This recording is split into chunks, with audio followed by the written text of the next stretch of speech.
What's going on? What's happening? What's happening? Welcome back in the Soundproof Hunger Room. We got a special section, special show going on today. As you can see, my partner ain't here. I got two other brothers here with me, and they here standing on different sides of a lot of theologies and beliefs, and we're gonna talk about it today. First off, I want to welcome Chris to the Soundproof Hunger Room. This is his first time coming through. He is a Democrat, independent, Democrat leaning uh, individual, and that's the stance he's going to take today.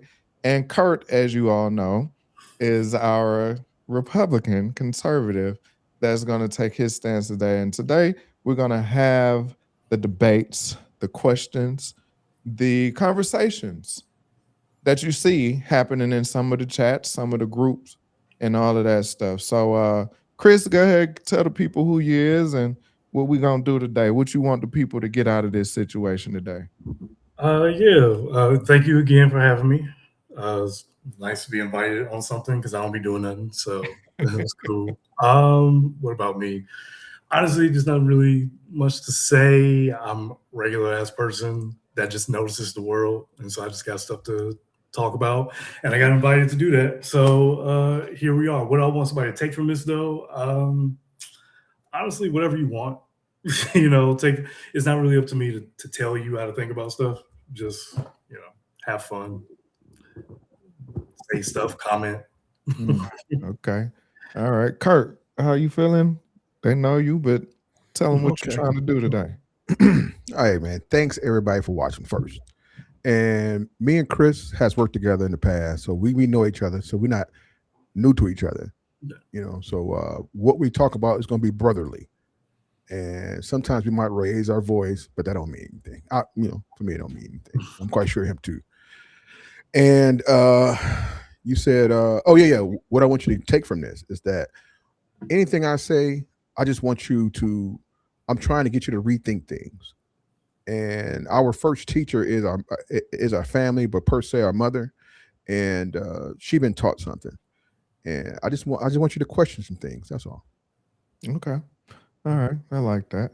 Uh, so what I'm gonna do is I'll pose the questions, and I'm gonna cover a plethora of things. But we're gonna kind of keep it within the realm of everything that we're talking about, so that they do go together. And I will start with community, and the question is, what makes a community safe? And I'll go to you, Chris, first because you are the guest, and this is your first time. So the question again is, what makes a community safe? What makes a community safe? And by the way, I'm no social scientist or anything, so take my assessment with a grain of salt.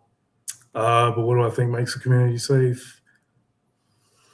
Sense of security with yourself and the people who live around you. We live in the real world, so I, there's no such thing as absolutes of anything, safety, Mhm. peace of mind, whatever. But you want to live in a place where at least you have both community and a sense of home. And how those things happen is from honestly shared leg big work about legwork from everybody. So that's my long answer of saying everybody should just get along. Okay. Kurt, what you got on that? Okay, good deal. A safe community starts with understanding, and that understanding is, for example, the understanding with people that's charged with protecting your community, police officers, fire department, and politicians. And it's safe to say y'all must speak the same language. When I mean same language, I don't mean per se English. I mean the same language as in if I'm talking to the police and I say, you know what I'm saying? He'd be like, yeah. And because we got these every community, it doesn't mean it has to be only a black community or only a white community, but there's community that understands things. So to have a safe community, to pull back to the question, to have a safe community is to have a community that have some type of shame.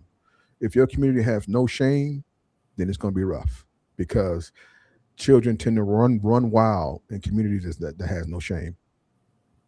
So, to Kurt, I'll throw this question to you. I'm glad you brought up the children running wild, quote unquote. With the way this administration is handling the Department of Education, and they're, I'm going to say, kind of gutting it, how do you think that affects the community and the children right now? Oh, that's my point. It's on me. All right. I'm only going to give you my understanding of the Department of Education. This is a department that's on a federal level. And I don't think anything on a federal level can really help anything on a local level because each community work differently, be it be a rural or urban or suburban. Uh, there's no one size fit all. That's my answer. Chris, what you got? Um, Real quick, I want to jump back to for just a second. I just found it an interesting word that you use, shame. Mm. What inspired that? Me? Yeah, Okay. Me? Okay, cool. All right. All right. It's just y'all two. I'm just here. yeah. Okay, shame is for example, I gave you an example a while back in a group. I said, I remember when I was going to Cooley High School in Detroit, I seen my first pair of Daisy Dukes. And it almost took my breath away. And I don't know if y'all remember y'all first sight of Daisy Dukes. Have y'all? Well, we all kind All of days remember. to do. But Shame. huh? Duke's answer. Yeah. Well, So, okay. like, So okay. All right. And the thing is that in my understanding that young lady didn't leave the house like that. She changed before she went to school. And the thing is that I seen an older lady stop her car. It was just it was shame. She was shaming her like, how dare you? Do your mama know you doing this? You know what I'm saying? She was able to shame the young lady to not do it again. So that's what I mean by shame. Bring back shame. Daisy Dukes are illegal. No, it's shameful to her family. What does that do with making the community safe? Well, that was no. You went back to when I said about Well, that was you added shame part of that yeah. answer, and I was just curious about it, like Okay, how shame. how Okay, does moving shame okay. at the community level I, make it safer? I see what you're saying. For example, let's take how our community was desensitized on some things. Let's look at Boys in the Hood. Do you remember they celebrated Ice Cube come out of jail, and his brother, which was going to college, didn't get a party? I remember And the movie. Yeah, say again? I remember the movie. Yeah. And that being said, is that shame normally comes from doing something that's not benefiting the community. And I'm only, that's not an absolute answer. But what I'm saying is that shame is sometimes needed. That's what I mean by shame. To protect, but you asked the question about protecting the community or making the community safer. Yeah. And that right there, shame will keep a young man from going to prison for life, like the guy that got life for killing a influencer. They got all four of them got life in prison without parole, and they said, "I wish I didn't do it." You know what I'm saying? Because they was influenced and not shamed about doing something like that. But that's my answer. I'm gonna be along with it. Okay. The one comment I'll make towards that is it's interesting that you're equating someone murdering someone with Daisy Dukes. That's the same thing that the community needs for safety, but I'll accept that answer. Then the federal part, you said something about, because we go back to the Department of Education thing, and your answer was something along the lines of federal shouldn't have anything basically to do with local, which I guess then that speaks to what do you consider, what is the point of a federal government? Because I guess if I understand that, I can better understand your answer. Okay. Hey, that's a good question. Is because each state is ran like a separate country. That's why it's called a state, like the state of Israel. And each state in this country is a separate entity that agrees to be under one federal umbrella. Yes, So you just described the United States. yeah, and that's what I mean by the federal government is only tasked with only a few things, and education is not one of them. What are they tasked with? Protecting our borders, immigration, a few more things, maybe water, these federal things. But like each state, just like abortion, and I'm gonna bring abortion in there for a quick second, is that Donald Trump said, I want to say he's not against abortion, but he's for states' rights because there's such thing, state rights trump federal law just about every time. So essentially, you don't believe that the government should be involved with education in any kind of way. Not the federal government. That's what I said, the federal government. You don't believe the federal government should be involved in education in any kind of way, even though these are the same people who it is supposed to be in charge of. And you're protecting the borders of idiots for all you know, but they shouldn't have any involvement whatsoever. I'm gonna give a little pushback. I'm making a statement because Okay. it's to say what would they benefit from not being involved? Okay. The question is, what would they benefit from not being involved? Yeah. Is because they can't, where they cannot tailor make a program or rules for every corner of the United States. It should be done locally. Sure. I mean, that's literally what we do now. I mean, what laws exist that truly keep people in, like, besides maybe obviously drugs and trafficking, but what laws are inhibiting states that we clearly don't have now? Okay, let me understand the question. Okay, I really don't understand the question. Can you repeat? What kind of reword it for a second? I guess the way I'm asking it is, if you believe that the government shouldn't be involved with education in any kind of way, then you're essentially, you can make the argument about anything that the government shouldn't be involved in, but like the states clearly need some kind of overall hierarchy to it, or else you would just have chaos. I mean, that's the reason why we have for the most part, shared traffic laws.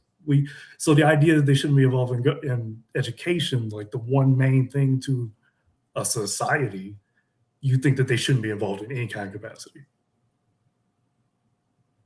Okay, I understand the question better now. Yeah, that's the last part. You say with all that, you don't think that they should be involved with education whatsoever? No. Okay. Whatsoever, they should fund it. Yes, help fund it, but not decision making. So they should just give their money, but then not have any I'm just giving you $1 million just for the love. They should have no stipulations, no groundwork behind it. Do people do that? But listen to this. The federal government, in my opinion, should give money to schools on a local level because they know what to do with the money and their needs of the people. I mean, somebody, let's say in Washington, don't know what somebody in Shreveport, Louisiana needs, except as a representative. Right. And it would be better if they had like different like stuff within it, and then they called it like a department. I don't know what the other part of it would be called, department of something. But they could oversee all the schools with the money that they're given. Okay, for example, let's take but guess what? Every time a new administration will come, rules will change. That's crazy. Right. So keep it locally. They do. Okay. All right.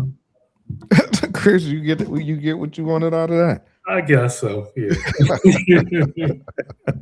Hey man. So all right. We're gonna move on. Next question I have is it's gonna lean more towards do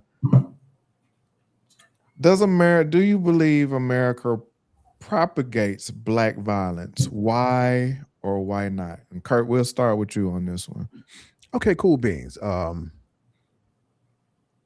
Does America promotes Black violence, Propagate, meaning that they spread it a lot. Yes. because thinking about this question, right? I'm thinking about this question, and we all are Americans, so we all propagate it. Like, are you saying that you said do we as Americans propagate violence? Yes, that's my and I'm gonna go on a little bit. I want to keep it that short, but yeah, we as Americans, we believe in violence. We got violent movies, we have violent X, Y, and Z video games that certain countries wouldn't allow. No, I said Oh, I was about to black get to that. violence. Does America, uh, in layman's terms, does Mhm. America promote black violence? Yes or no? No, no. Why? Okay, Why do you think that is? okay. Because let's say before. Well, no. You say promote. You mean as in movies and games and stuff like that? I mean, when you say promote, what do you mean by Whatever that promote? means to you. Right. In this Okay. case, what the way that I look at it is, if you go to Japan and you All right. ask people in Japan, what do they think of black people?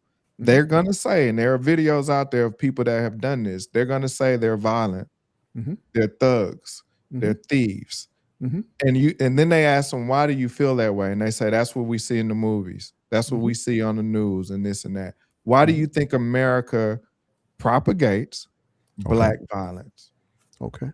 All right. Cool. I got the parameters in this question. I got the parameters now. You set the goalpost for me. Now, I'm gonna go to like I said before. We are Americans. So before we had our own media, we was relying on other people to portray us as these things. And then as time went along, we had a chance to portray ourselves or be the movie makers. And I'm gonna actually, well, I'm gonna finish my I'm gonna finish my answer, then give it to y'all. After, let's say they portrayed us, General America portrayed us as being lazy, shiftless, and we was allowed to be the director, be the people making the movies and the ideas. How did we portray ourselves? I'm gonna tell you that my answer is how we portrayed ourselves was killers, pimps, especially in the '60s, exploitation movies, and even now in our music, like we have more love music when per se it was controlled by mainstream. You had scouts looking out for something that might pop, and that was one of our golden years of soul. But once we start being like the Master P's and the Cash Monies, we portrayed our own selves then, and I won't get along with it. Okay. Chris, what you got? That was an answer. Um, it's funny because, and even though we had talked about this before recording, I realized we should have spent more time on that question because I was trying to like figure it out. Like, so the original question was how does America propagate black violence? Yeah. Okay, because propagate would mean like to help spread, and I wondered, I guess promote. Does America like promote a particular image of black violence? Right. Is that the Right. way? Exactly. There's so many different ways to address the question depending on the wording. So I'm trying to propagate. Uh, I mean, yeah, yes, it helps. It controls it to some degree. Um, definitely there was a period of time when we were portrayed a particular way in media because America is literally the superpower. So like we have a lot of control on cultures across the world. Also, you have to remember there's also like inherent anti-blackness just from the globe. So everybody hates black people and will make us be will take they will they will reflect their negative impression of us towards us by default. So there's a little bit of that working with it as well.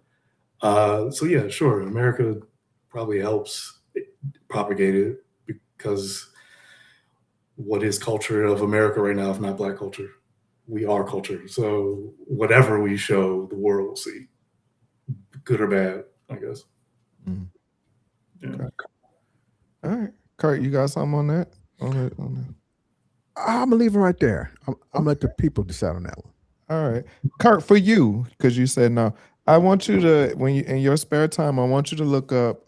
There's a guy on YouTube. His name is Drummer 1980, and what he does is every day he posts crimes by white people. Every day he posts like 5 crimes by white people because he says that the nation does a great job of showing Black people crimes on a national and a regular level, and so he posts white people crimes daily on his website just to show that there is hey, the numbers ain't as lopsided as the nation likes to push out there. And another fact, if you look up the number of criminals that essay uh, little boys and little girls, the latent demographic is white men, but you don't hear that talked about in in the news nationally and things of that nature when it comes to the U.S. All right, moving on. Next question is going to be, how important is the party system, meaning Democrats, Republicans, and independents, and which party has done more for the American people? We're going to swing it to you, Chris. How important is the party system, and how many, or who has it helped more? What was the second part? I'm sorry. Yeah, who has done more for the American people? Okay, who has done more? So how important is it? So it's funny because like I was thinking about this question earlier when you texted to us, and like it's hard. And I'm sorry for the long-winded answers, by the way.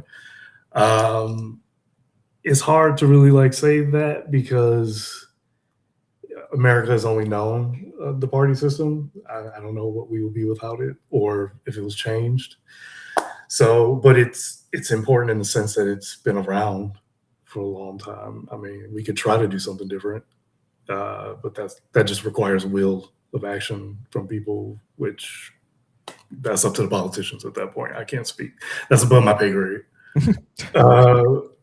But which party has done more for the American people is also a hard question, actually harder, because the parties have. You can only answer this question with certainty if you have no idea what you're talking about, because the parties have evolved.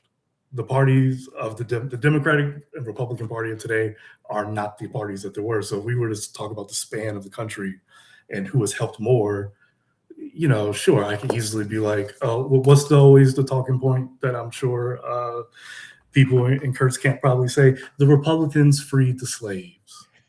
Like, yeah, they did. But also the Republicans have also switched in the 60s to where, the Southern movement. So like, it's hard to say who has helped American people more, because then also who are you asking? Who are you counting? I'm pretty sure Black people could make the argument, if you were to say it in that big, overwhelming way. Yeah, Black people in the 1800s didn't like Democrats. Yeah, of course, because they were the slave owners. But now we're dealing with the slave owners' kids, and they Republicans. So it's like they change. So who has done more? I would just say whichever one helped us move a little bit forward to being a real nation and not this bootleg version that we are now. So you can tally that up however you want. All right. Curt, what you got? Okay. All right. Thanks, Chris, for your answer. It was very insightful. In my career voting, I have voted for Democrats. Just recently, I voted for President Trump because I didn't see any results from the Democratic Party. All the years I've voted for him. My first president was Bill Clinton, and so on. It was kind of drilled in me. But the question is, who does the most for Americans or just black people? No, it was just America. Americans. Just America. Okay, cool beans. Um, just about well, not every president, just about presidents that did something good for the country has been Republicans. But Chris made a point, and I'm speaking about beneficiary to black people right now. If it's okay, is it okay? Yeah. Go ahead. Okay, cool. The black people in the 60s, we made a choice to be rebels. What I mean by choice to be rebels is because we knew the party of the Klan, the party of segregation was the Democrats. We knew this.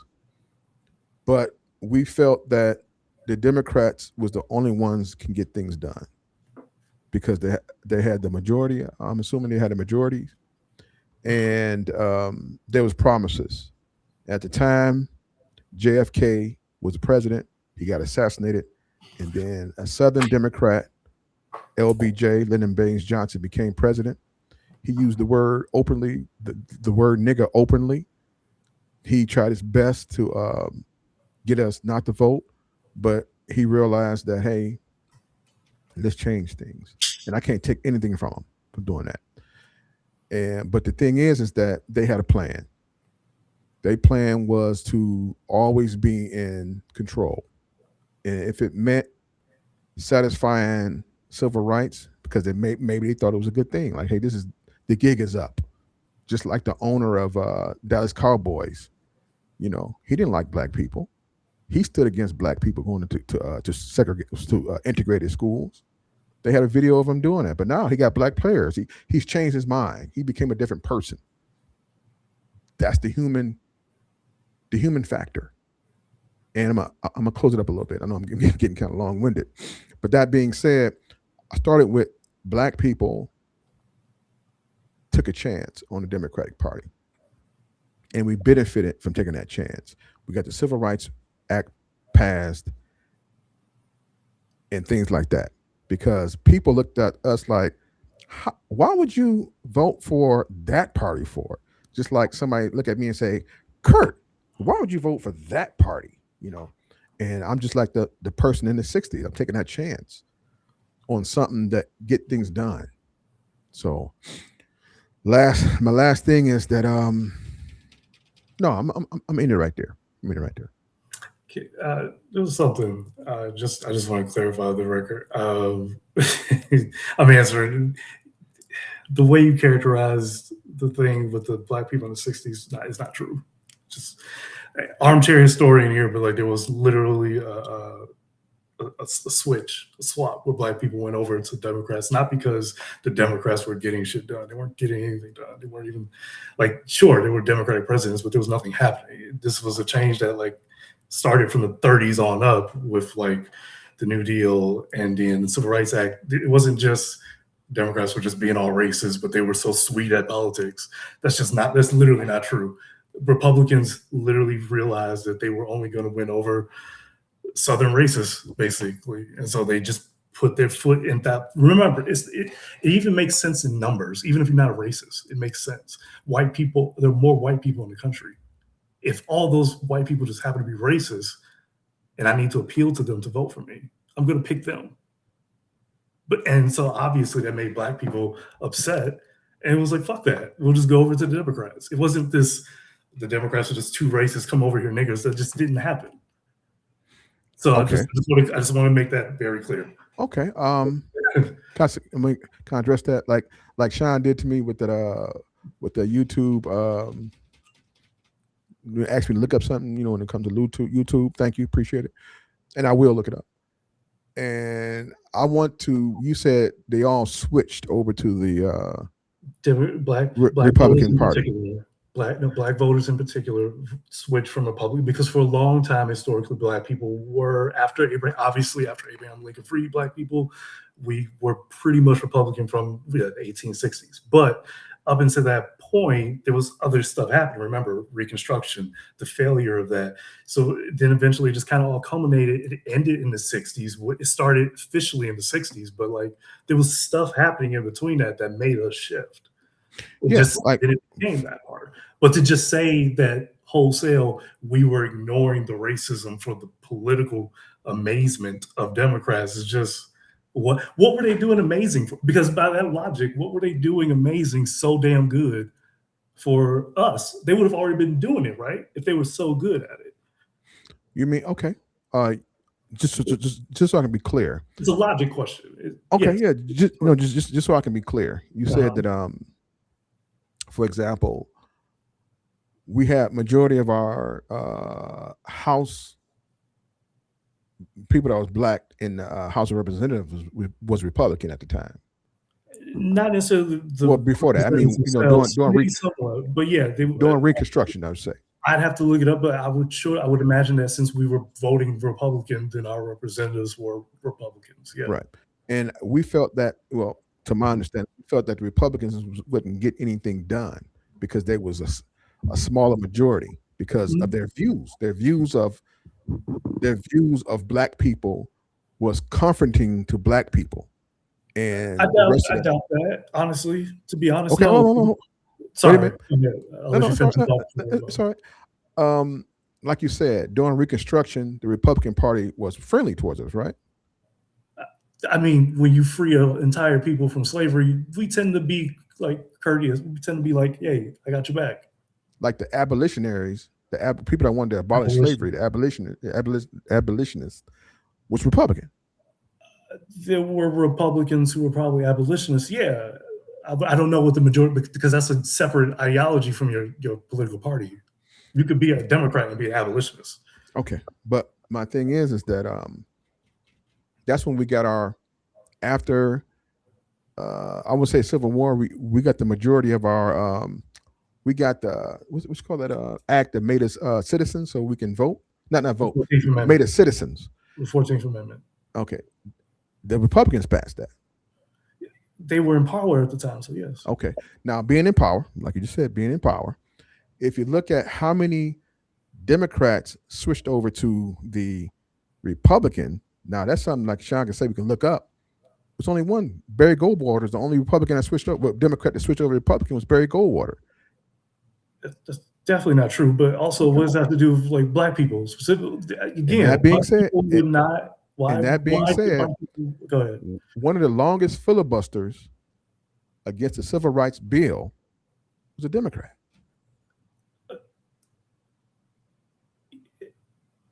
Yeah, the longest filibuster against civil rights was that's when we also did the switch. What is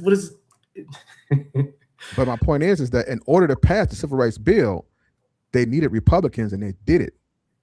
But bipartisanship aside, the question initially is why. Well, one, like I said, you're addressing my point that you're minimizing the 60 switch as though like it's a combination of things, not just one dude did a thing. It was only one dude, right? But I'm talking about a decade. Like the voters? You mean the voters? Yes. Why the black voters switched from Republican to Democratic. I googled it. I googled it as we're going, and the Google. I don't like this new AI crap, but I'm just gonna read it off. Black Americans switched from Republican to Democratic Party primarily due to two major historical shifts: the economic relief of the 1930s New Deal and the passage of landmark civil rights legislation in 1960s. Okay, that's how they summed it up. Yeah, like stuff happened. It wasn't just one day. Everybody was like, "Ooh, let's ignore the racism fund, y'all." Like there was things, a lot of history. And let me ask you a question. Mm-hmm. Who did the most things against blacks back then, Democrats or Republicans? When you say back then, what era are you specifically addressing? The era you're talking about, the 30s, 40s, and 60s. Who did something against black people in the 30s, 40s, 50s, and 60s? Republicans or the Democrats? I mean, all of them, but as All we of just them. pointed out, there Oh. was still stuff. Like, I'm not saying that there was, Okay. there's no such things. Again, I answered this earlier. There's no such thing as absolutes. You're not getting, there True. are no clean people in history, nor are there clean heroes. So, like, the idea that somehow the Democrats sully themselves with a little bit of racism, sure, white people, I don't have high expectations of white people. I'm sorry. So, especially white people in the 60s, even the good ones. I mean, so it's like, come on. Like, but overall, they still did stuff that had tangible effects for us. Okay. Well, I guess we can leave it there then. Okay. All right. Leave it there then. All right. We'll move on. I think I swung it to Chris. So this one is going to be handed over to you, Curt, for starters. Has Trump's 2 terms been beneficial or damaging to the U.S.? He's in the second term right now. So I think I didn't vote for him in the first term. I voted for Hillary. And I went through the Biden administration that left a bitter taste in my mouth because I voted for Biden. And then I looked around and said, man, but no, to answer your question, because I was getting off topic there. The question is, what's the question again about has beneficial about Trump? Have the 2 terms been beneficial? And Okay. how have they been beneficial to America? And how they've been beneficial? You believe? I would say the first term, I didn't vote for him, so I really can't highlight. I can only highlight the second term that's not up yet. He's taken, in my opinion, he's taking these risk that I think we can benefit the most in, and that's just my opinion. Like, for instance, I look at these videos during the Biden administration of the people coming over the border. You might think it was, Latin people or people from Latin America. No, it was people from like India, people from Haiti, people from Dominican Republic. It was people from around the world that knew the door was open.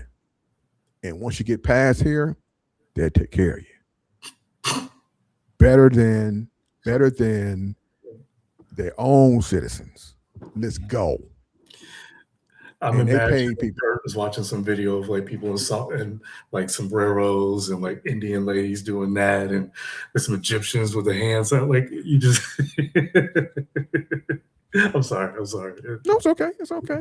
And that being said, now the door is closed. Yeah. Because during the Biden administration, where did they ship the non-documented aliens to? Black communities. Chris, what you got? Replies. Well,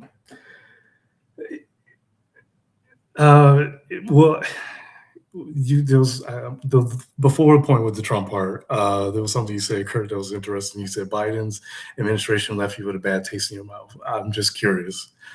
What was that? Well, why? Well, I was just mentioning one thing about immigration. Oh, right. That's fair. So immigration was the bad thing. One of the bad things, but that's one we talk about. Curt, let me ask this real quick. I'm sorry. Right. Curt, how did that immigration personally affect you? Yeah, I'm curious. Personally? Yeah. Personally. How did it affect you? Okay. You said personally as in me. As you. Who Not else? Who? I don't know. Personal not mean. black people. No, you. Oh, me, Personal. you. Okay. Yes, yeah. Well, it didn't affect me personally. No, it didn't. No. Anybody you know? Oh, now we're going to broaden the net, right? I'm sure you're many an anecdote. Let's broaden the net, right? Of course. How broad is the net? My people or people I know? Whatever you've heard. Whatever you've heard. So okay. All right. Let's broaden the net here. That net is. So we talk about what have the Democratic Party did for black immigration. No, let's stay on task. It's okay. I'm No, about to. we're I'm gonna about stay to. on I'm about task, to. Curt. Here we go. Okay. Go ahead. Okay. How did it affect my people? Because Yes. once the non-documented immigrants came over here, Right. they were shipped to major cities, which they call sanctuary cities. Am I right? Yeah. Are you Right. familiar with sanctuary cities? I'm aware. Go for it. Chicago. Let's Assume I take don't know. Chicago. Assume I know already. Okay, Continue. cool beans. Chicago. Uh-huh. They made makeshift shelters for them. Gave them what they call it, SNAP benefits. You agree, right? I agree with that part, but I'm really trying to hear the part where it affected the people you know. You just no, you explained the said system. I know the system. That's what you said, Curt. The people you know. We said you personally or the people you know.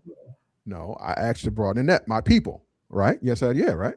So who are your people when you Who say are that? people you say that? Yeah. Foundational Black Americans. Oh, sure. Okay. Black folks. Okay. Okay. I went Pacific. I don't mean just black from Africa. People that have a history here of being American Black Americans, foundational Black Americans. From the foundation, we was here during Specify that however American you- Revolution. Yeah, right. Now explain who has it impacted. Okay. That being said, You explained the Chicago system already, so you don't have they to- got free housing. They got free SNAP benefits, which we got to beg for. Am I right? No, we have. There's a department for that. Okay. Let me ask you a question. What do they deserve to get it? What do they deserve to get? What did they do to deserve it? My fault. To get those benefits. Well, it's just something. It's a system that we set up. It's not about what anybody deserves or not. It's a charity basically at its highest foundational core. It's a charity for helping people. It's not about what they Who deserve. pays for it? Taxes. Your taxes? Yes. Yes. We live in a society. So what did they do to deserve it? What did they pay? Well, eventually, once they get themselves on track, they will end up contributing more than what our taxes do alone by triple double. So that's what they do. Triple double? Okay. What if they get an order to be removed? Then that happens. What does that have to do with their functionality of us helping them, though? Because they shouldn't have been here, right? But they're here now because they're here. So now that they're here, what is the doors open, right? I mean, there's no such thing as borders for real, but yeah, sure, a door is open and people come, but then now that they're here, it's what do you do with them? And if you're going to help them, then you help them. Okay. That's being humane. I agree with you. Yeah, pretty much. The whole thing is humane. If the doors, the thing is that if the door is open, they came in. Okay. I want to ask you, did they come here because they knew they can get something? I mean, they left people leaving. Think about what it takes to leave your home. Just true. Your home country, where you've lived in America, but imagine what would it take for you to truly leave America? Right. Actually, for a second, what would it truly take for you to leave here? No, I wouldn't. I'll visit. But think about that answer you just said. You would. Right. No, think about for a second. That means there's nothing as horrible to you that will still make you not want to leave where you come from, right? I see what you're saying. Yes. Right. Yes. That happened to them. Okay. Now, may I ask you a question? So now that they come here, anything is going to be better than that, right? Hold on. You say anything, right? Well, obviously, you want to go to the best option. You don't want to just go to. And what makes it the best option? I mean, yeah, objectively, America is a prosperous country, so it has a lot of prosperity to share for people who come into it. That's the foundation of the country is, though. They promote it. So the question is, if you're from Venezuela, if you're from Venezuela, you wouldn't stop in Honduras. You wouldn't stop in Panama. You wouldn't stop in Mexico. You wouldn't stop in these countries going up because you said they would not give me what America. No, I didn't say that. I said that obviously, objectively, America would be the best choice. I mean, you're literally trying to make it sound like, oh, they're weighing their options if they get food benefits from here and a new pair of shoes from there. Obviously, America is going to be the place where they can get the best choice of life, or else they wouldn't have gone there. Because here's the crazy part. I know a lot of people don't want to believe this. People leave other countries and go to other countries too. They don't just, everybody doesn't just come to America. That's so true. It's an active choice to come to America. It's true. But they're gonna do the best option, right? Yeah, the same way how you would for anything. Do you pick the second grade option to anything? No, I don't shoot for the second best option. You Okay, the best so option. why should they? Okay, let me ask you a question. Are they shooting for this option now since Trump been president? Well, because the man has threatened to like steal your children. So yeah, no, not a lot of people want to do that. Okay, now why you say that? Because that's literally the policy. So I mean, it's like, You mean like Obama's policy? no, it's not the same. It's not the same. There's literally memorandums where they said The question was about Trump. We know. yes, yeah. Okay, well there it is. Yes, we got literally Obama locked kids up. We got camps down there. You know about the camps? Yeah, alligator Alcatraz. They say that they're not using, that they use our tax money for. Hey, it's true. Have you seen the exposés on them? How the fact that the conditions are like just horrible, subpar. Yeah, I don't think a lot of people want to come to that country while those people are in charge who do that to them. Okay, good point there. Let me ask you a question. Curt, you want to moderate? Because you don't ask like 12 questions. Go ahead. No, okay. No, you good. Go ahead. Okay, all right. Now, you said, well, y'all said that they're going to pick their best option because other countries wouldn't go for it. Am I right?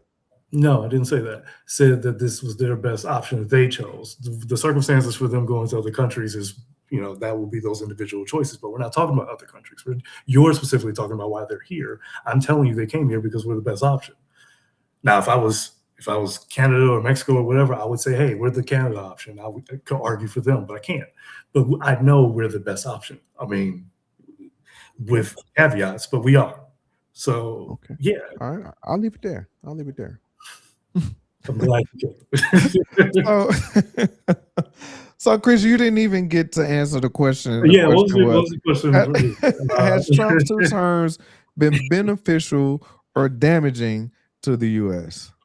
I think we can let the man's record speak for itself in that regard. I mean, think about his first term. He took over a thriving economy. He didn't break anything for like the first 3 years, and I mean, he scared the world into thinking he was so crazy he would hurt people because that's a cool thing presidents should do. He made us a laughing stock on the world stage for 4 years straight. There was, it was funny because his first term just had it was a little bit above average corruption, like to the point where it was like, he letting everybody stay at his hotels and charging them, $12,000 a night. Like, okay, we know what he's doing, but it's just his hotel, so you can live with it. And then by the time his first term ended, we had COVID, and like 1 million people died who shouldn't have, all because he wanted to get on daily, newscast with us and tell us to drink bleach. So I mean, he did a great job on that first go. Oh, right. And then before he left, he did attack the Capitol and kill people, and well, maybe not him directly, but of his his greatness, I guess. So we had that for the first term. And then for the second, where are we on right now? We're already in 2 years in. At the beginning of, what was it, last year, literally planes were falling out the sky every day. Then we had, now we're past a little bit above average corruption, where the man has made $30 billion in 2 years. Off of what job exactly? So it's we started a war that we didn't have to start. We spent $300 billion on it just to pay them $30 billion. Oh no, it's their own money, but of course no one knows where that money is coming from. But who knows? Also, we can get basically the same result. Oh, we did that because he literally threatened genocide on a whole country. Because again, that's what normal people do. So I shouldn't have to answer anything past that. And you'd be a reasonable person. Curt, you got a rebuttal to any of that? I'm gonna leave it right there. Yeah. All right, I'm surprised. All right, next question. Next question. Do any of you think that the Harris administration would have handled everything that's going on now differently? Who should go first? Chris, you go ahead and go. Okay. Well, I know we had talked about this question. I because this is gonna be, I have to answer it in a way that kind of like can only be answered in my brain. First, would the Harris administration have done things differently than this administration? Would suggest that she would do the same actions that would lead us to these choices in the first place. Because remember, all of this administration's problems are self-inflicted. From the tariffs they didn't have to put on people, to a war you didn't have to start, and this is just in 2 years, so we still have 2 more left. So who knows? Like, get ready, baby. So it's like I don't think the Harris administration would have shot itself in the foot like this. No, I don't think it would have hidden Epstein files blatantly. It wouldn't have been doing this level of like blatant corruption dealing in our face. I don't think she would have been doing any of these things. Whether she would have been doing more, I would say, because we're in such a bad position now, anything she would have been doing would have been objectively better than this. And that's not even factoring in the fact that she is a competent, like, good leader. You know, she can run an executive branch as what it needs to be. I fundamentally believe we don't need characters in government. We need people who are just going to do the stuff. And regardless of how you feel about her personality or whatever, you can't say she wasn't going to do the job. She wasn't going to be up at 4 a.m. tweeting, truthing, or whatever her version of a social media site that nobody uses but her would be.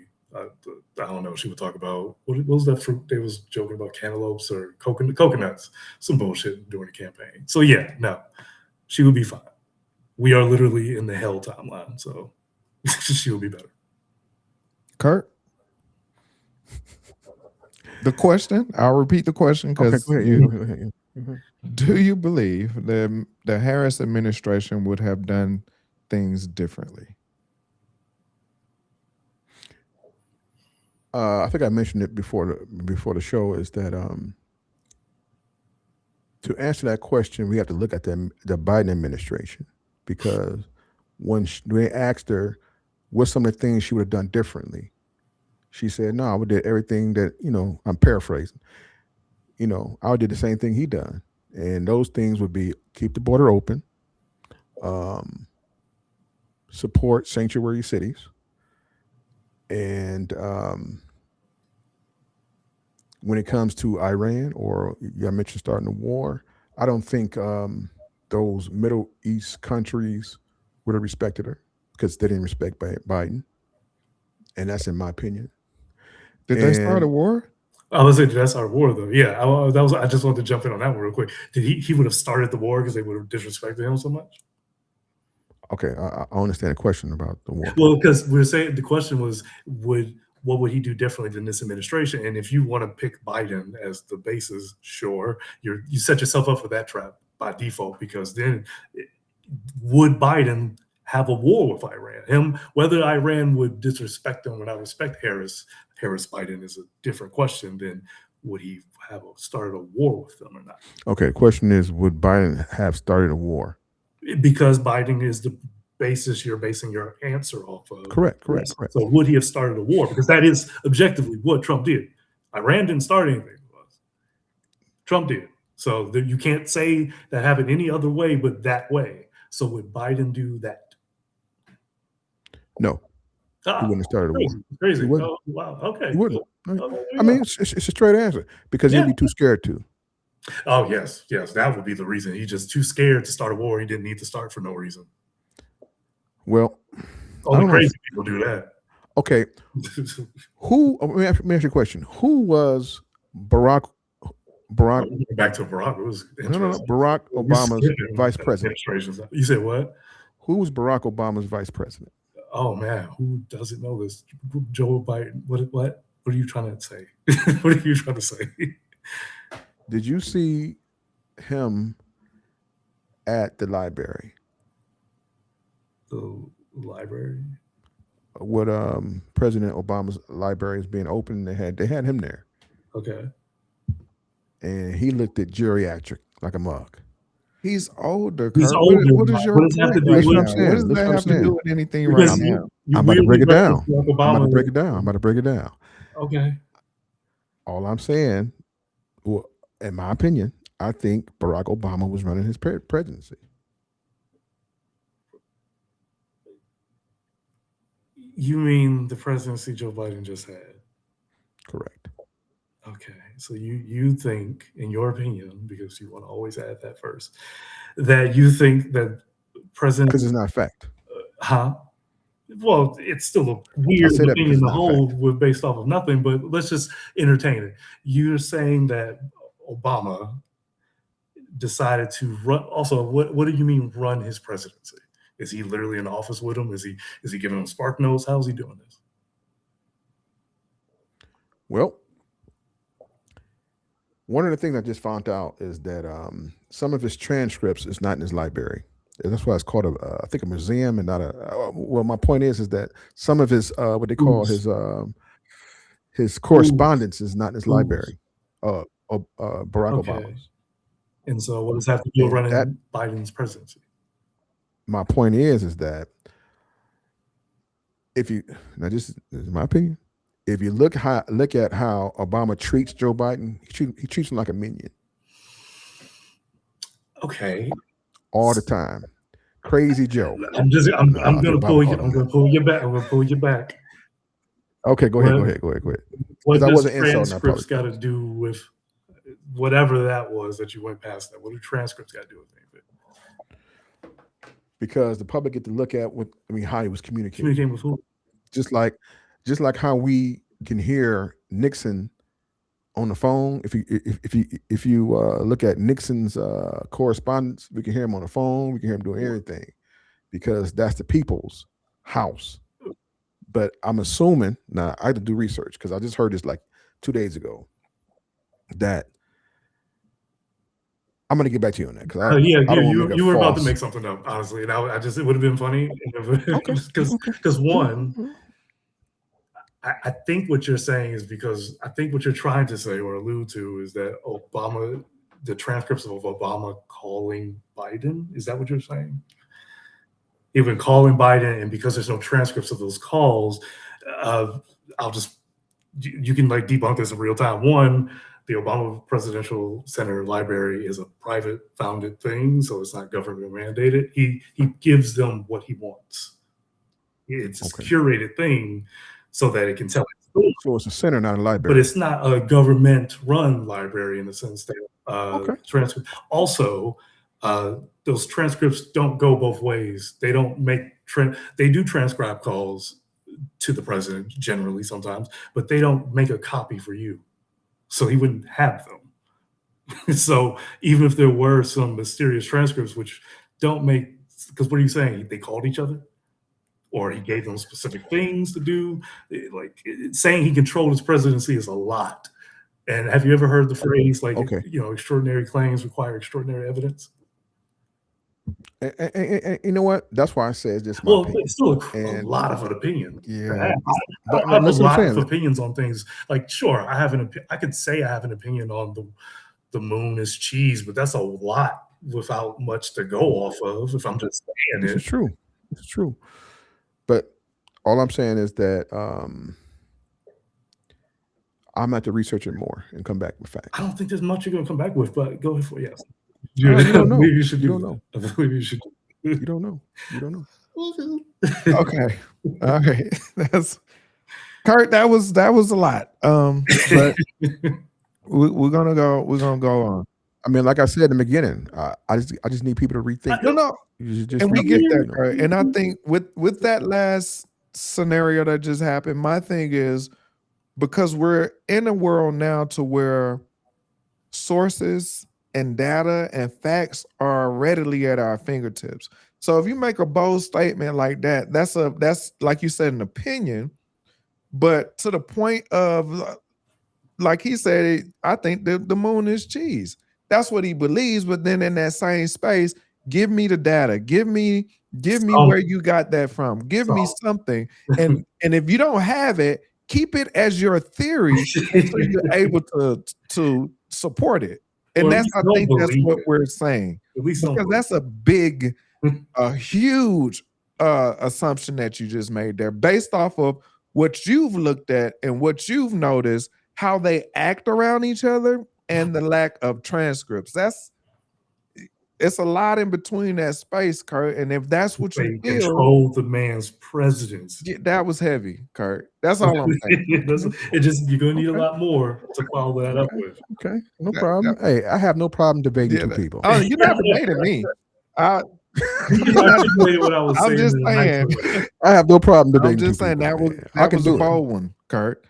Okay. And this last question is, what are some of the main issues that need to be addressed in order to prove the state of America? We go with you, Kurt. Repeat the question because I hear the last What part. are some of the main issues that need to be addressed to improve the state of America? Okay. Y'all have probably heard me say this before, and I guess this is my closing statement or closing argument, is that we all have to become one Americans, because there are, in my opinion, there is no African country that I know of that will accept us like America accepts us without using us as an American. That might sound weird, but I have come to that conclusion, is that our people are Americans. When I go out of the country and I'm in somebody else's home and I see somebody that's an American, be it be white, Asian, Latin, and they're American, that's my people. Well, that's my countrymen, you know. And that's one, to answer the question about making it better, is that we have a history of being separated as Americans. And if we can just, uh, as I say, as the Indians, Native Americans would say, just bury the hatchet and become one people, then I think we would be the most powerful nation in the world. That's it. That's a crazy way to end that. For so many reasons. You got it, Chris. Swing it over you, Chris. Well, that was different. What was the full question? I'm sorry. How do we improve America? Right. Yeah. I mean, you got a lot of shit to fix, to be honest. So it's not like the list is hidden. We know we have wage disparities, class warfare, inequities. Culturally, we're all over the place. You know, we're going through our kind of like authoritarian phase right now. You know, we've only been around. Funny enough, with us being 250 coming up, we're still relatively a young country comparatively to other countries. So I guess you could say like we're in our like annoying teen angst phase because we still do racism and it's part of the thing. So how do we make the country better? Be better. That's all you can really do. But again, I have low expectations for people, so it's going to take a long time.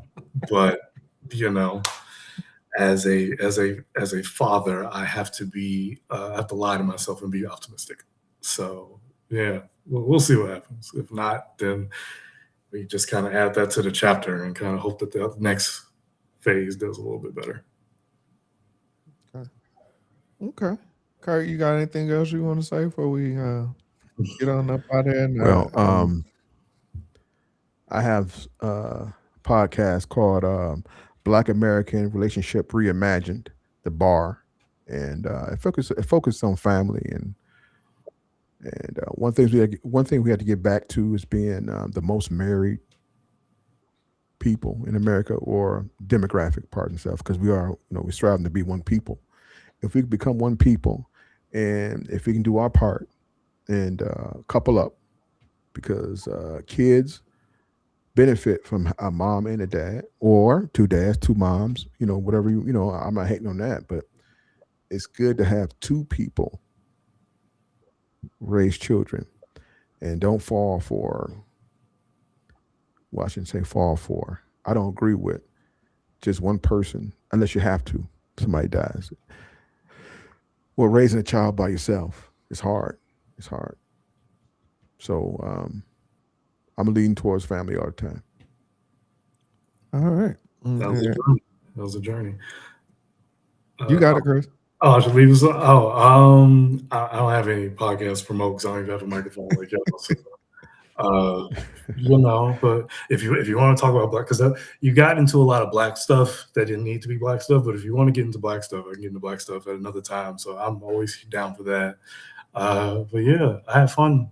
I just like, for sure. Yeah, for I sure. enjoyed it. That sounds like a part two. We'll definitely work on that. Because I said I wasn't gonna say nothing. I know I jumped in at one time, but oh yeah, I was debating yeah, two people. but I wasn't gonna do that. I didn't want to do it. Even that last little thing what you just said with the one people, I had stuff to say about that. It's a journey. Yeah, hold on. Do y'all want to be one people? It's impossible. America was built off literally of a multicultural different cultures. You can't do this. You can't do that.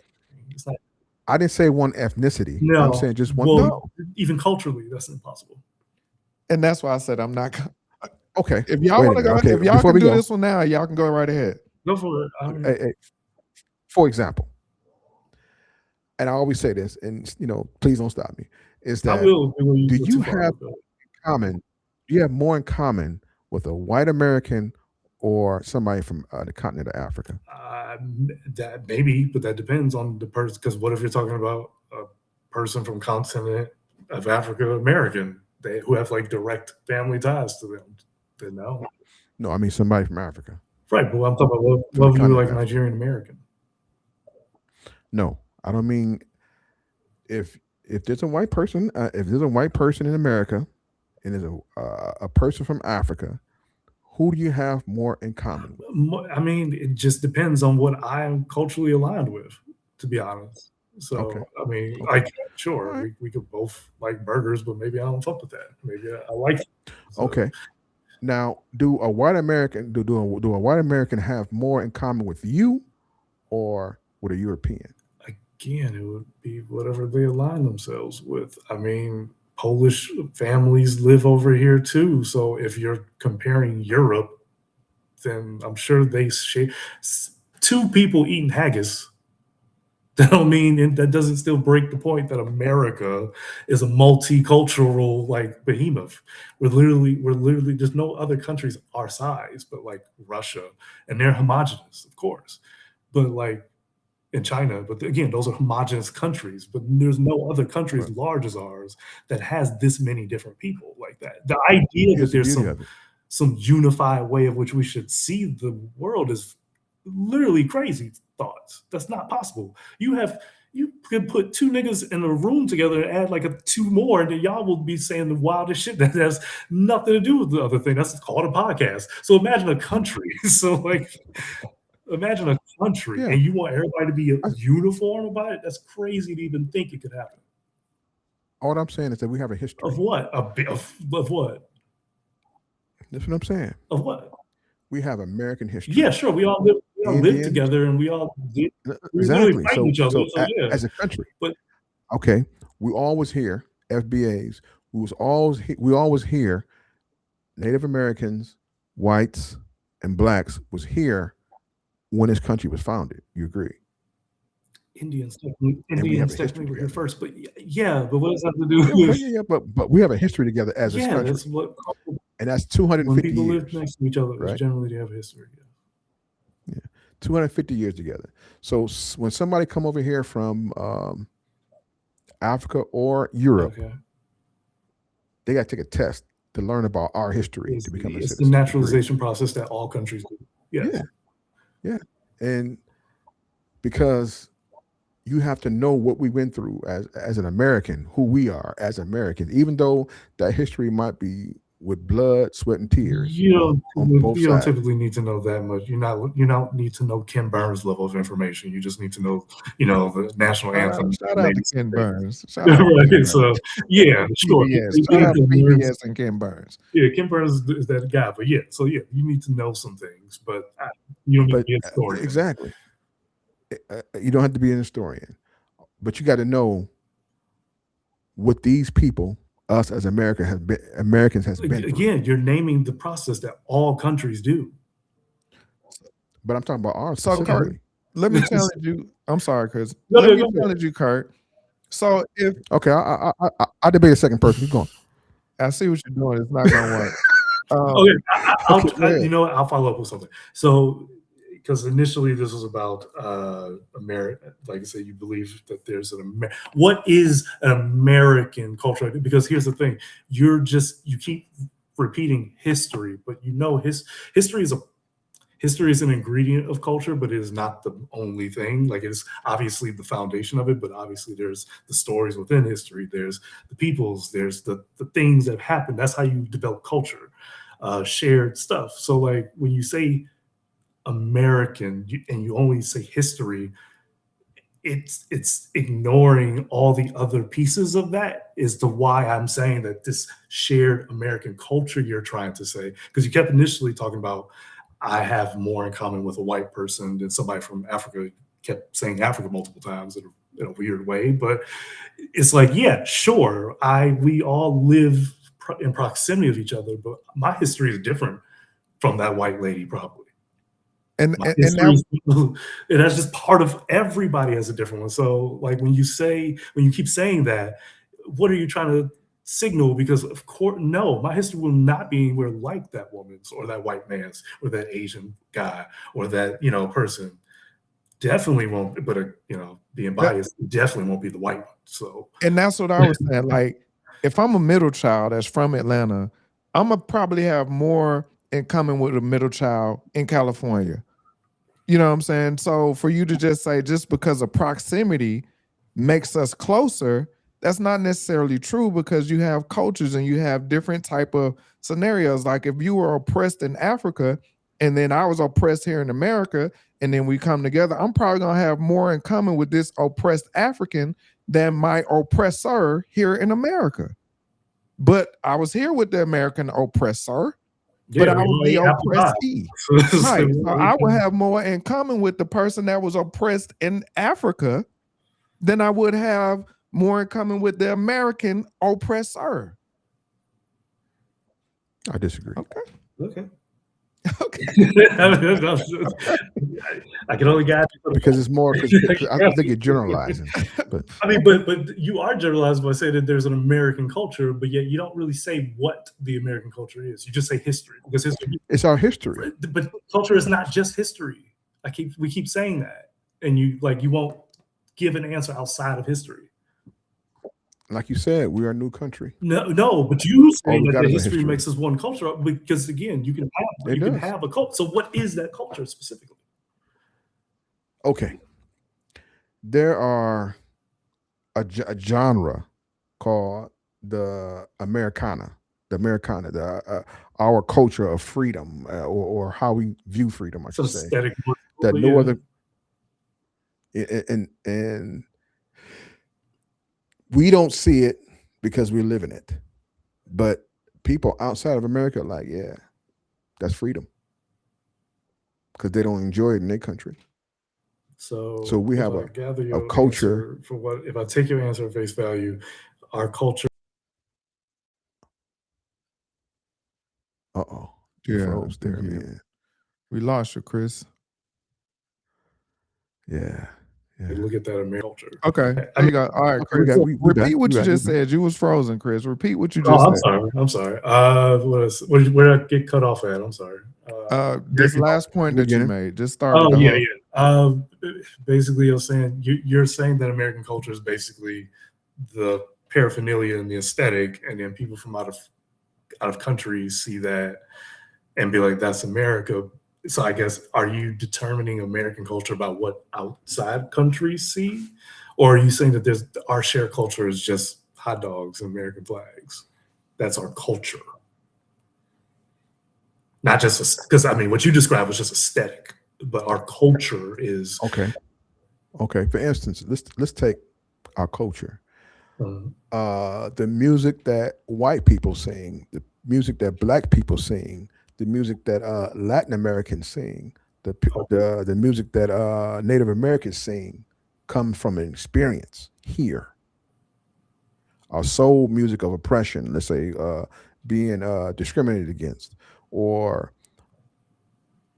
white people and their music, and Indians. Native Americans. I'm quite sure they got music that's up to date compared to what they we might perceive in the past. Yeah. It comes through their experience, the American experience, and it shapes the culture of American culture. And you take all those little pieces and everything, you put it in a pot. Okay. Yeah, melt it together. Okay. Chris, I don't like it. It's called American culture. It's like when you're so right, you eventually just turn left and you just kind of, it's full circle. Name another place that does it like we do it. More countries are more multicultural nowadays, but in the exact same framework where our multiculturalism is literally our selling thing, nobody. So it's our culture. So it's ours. It's our unique marketing ploy. Yeah. Oh, it's marketing. Okay. I call it culture. You call it marketing. Same thing. Same difference, I suppose. Same thing. Potato, potato. Marketing, culture. Okay. I take it. I take it. Well, I've had a great time, and we definitely gonna have a part 2 where we can kind of dig more into black conversations. Yeah, we'll do black stuff. Black stuff. Because a lot of stuff came up, but we can definitely do this again. And Chris, I want to thank you for coming through. I know this is your first time. Curt, as usual, thank you for coming through. So we'll definitely get together and do that other part. And again, from my side to y'all, hey, y'all be easy and hold it in the road. All right, take it easy now. Yep.